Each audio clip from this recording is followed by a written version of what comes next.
Radiographs in the hands of trained veterinarians or radiologists can unlock amazing secrets from within the body of their patients. The interpretive process is both an art and a science. Mastering the interpretation of radiographs, as you will see in this program, requires far more than a series of classes in veterinary school or a few years of examining occasional cases. It's a process of learning to see as you have never seen before. In this program, Dr. Mark Papageorgis, a board-certified veterinary radiologist, will present a distinctly different method to approach the process of interpreting radiographs based on visual perception and brain knowledge, as well as 23 years of experience reading radiographs. This method is designed to minimize common interpretation errors and increase your confidence in diagnosing accurately. In veterinary school, students spend much of their time studying physics, radiation biology and safety, X-ray equipment, film processing, and learning how that equipment works. However, very little time is spent studying the tools we use to read radiographs, our eyes and brain. It is important to understand visual perception and brain functions because they play a critical part in radiographic diagnosis and interpretation. The brain is a very powerful and extremely complex organ. Most of us think that our brain gives us an exact and accurate representation of the physical world, but that is not the case. The brain constantly recreates a virtual world in our heads, trying to make sense of incomplete and distorted information gathered from our senses. Our first objective is for you to recognize how your brain and eyes can be deceived in generating an interpretation. At that point, we will be equipped to retrain our brain to better read radiographs. So, let's get started. Is it possible that our eyes and brain sometimes distort the facts? Yes, it is. Which of these lines is longer? The horizontal line in this example is the same length as the vertical line. The vertical line, however, is reconstructed in the brain as being taller. Could similar errors of size interpretation occur when reading radiographs? Absolutely. Which of these circles is larger? They are the same size. This illusion occurs in radiography every day as we interpret the size of the heart. A heart, radiographed during expiration, may be interpreted to be enlarged. This is one reason why cardiomegaly is one of the most commonly misdiagnosed conditions in veterinary medicine. Always remember, our eyes and brain are poor at interpreting size and length. Another important aspect of radiographic interpretation is comparing opacities. We are expected to determine if areas of a radiograph are more or less opaque than others. But shades of gray can be difficult to assess, especially when they are not side by side on a radiograph. This is another example of how our eyes and mind will deceive us. Do the gray bars represent a consistent opacity, or does the opacity change as you approach the junction of two? Your brain is probably telling you that the closer you get to the center line, there is a slight increase or decrease in density.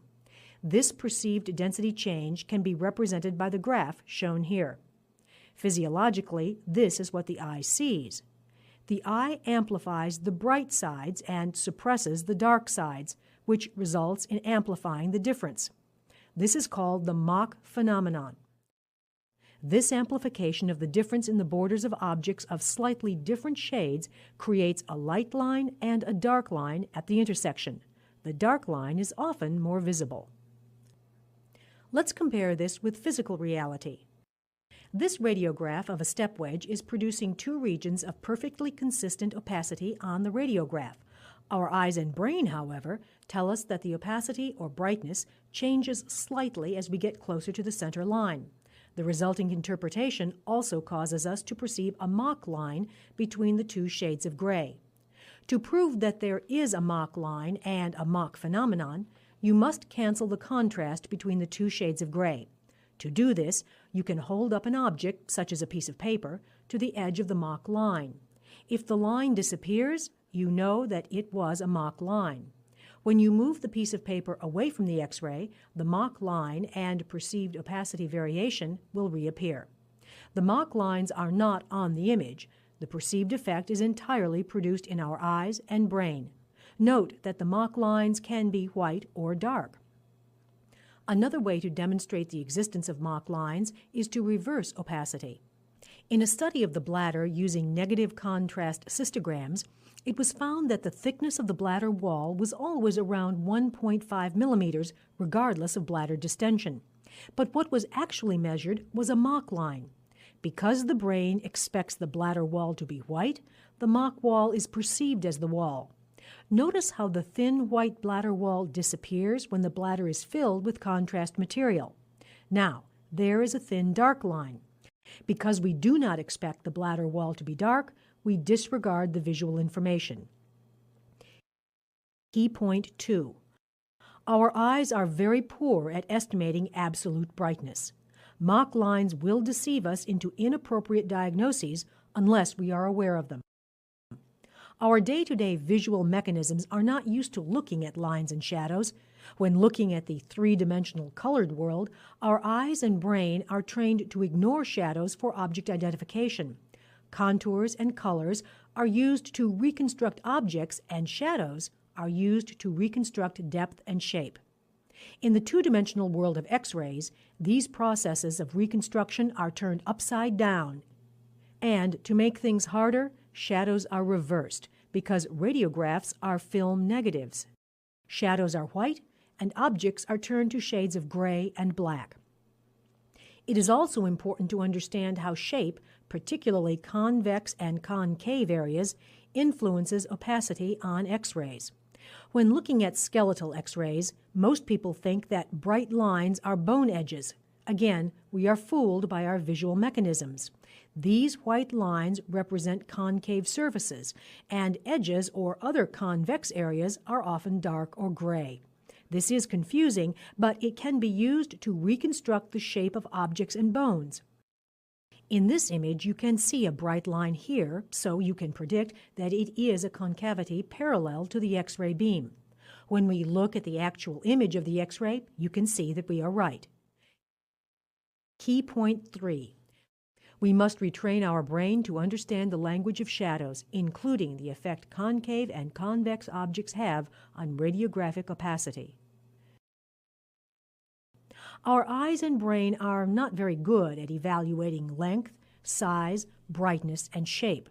Because these four activities are commonly involved in radiographic interpretation, errors are not uncommon. Awareness of these innate weaknesses, retraining your brain, and using measuring devices are very useful to reduce such errors. But most perceptual errors in radiology probably come from a more fundamental principle, the difference between vision and perception. Take a moment and look at this image. As soon as you look at this image, you instantly know that it represents Abraham Lincoln.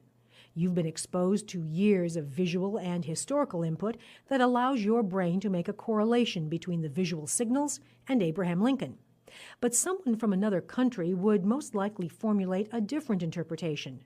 To see, one must know first and then make a connection between what is known and visual signals.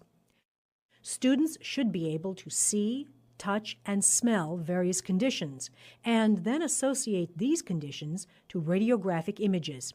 These multisensory experiences become associated with specific diseases and how they appear in real life.